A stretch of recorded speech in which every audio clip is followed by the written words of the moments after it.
মাঠের থেকে একদম টাটকা সবজি তোলার এক্সপিরিয়েন্সটা কিন্তু একদম অন্যরকম। তো আমাদের বাচ্চাগুলোকে সেই এক্সপিরিয়েন্স দিতে আমরা কিছুদিন আগে এরকম একটা মাঠে চলে গিয়েছিলাম। আর যাদের বাড়িতে গেছিলাম, মানে যাদের এই সবজি জমিগুলো, তারা দেখো কত আপ্যায়ন করেছে আমাদের যাওয়ার সাথে সাথে। এত মিষ্টি, কোল্ড ড্রিঙ্কস এ সমস্ত খেতে দিয়েছিল। তো তারপর আমরা একটু গ্রামটা ঘুরতে বেরিয়ে পড়েছিলাম আর ওখান থেকেই মাঠে গিয়েছিলাম। উম, আমার যেহেতু ছোটবেলাটা গ্রামে কেটেছে সেজন্য আমি এগুলো মোটামুটি জানি, কিন্তু পেখম ঐশ্বদীপ্তার কাছে এগুলো একদম প্রথমবার। আশা দিয়েও নাকি এই প্রথমবারই এরকম এক্সপিরিয়েন্স নিল।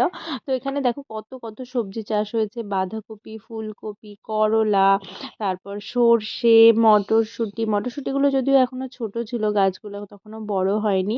তারপর এখানে পেঁয়াজকালিও হয়েছিল, পেঁয়াজকালি গাছগুলো অনেক ছোট ছিল। আর আমরা সর্ষে ক্ষেতে একটুখানি রিলস বানিয়ে নিয়েছিলাম, যদিও এই রিলসটা তোমরা এর আগে আমার ফেসবুকে দেখেছো। তারপর আমরা গিয়েছিলাম পালং শাক তুলতে।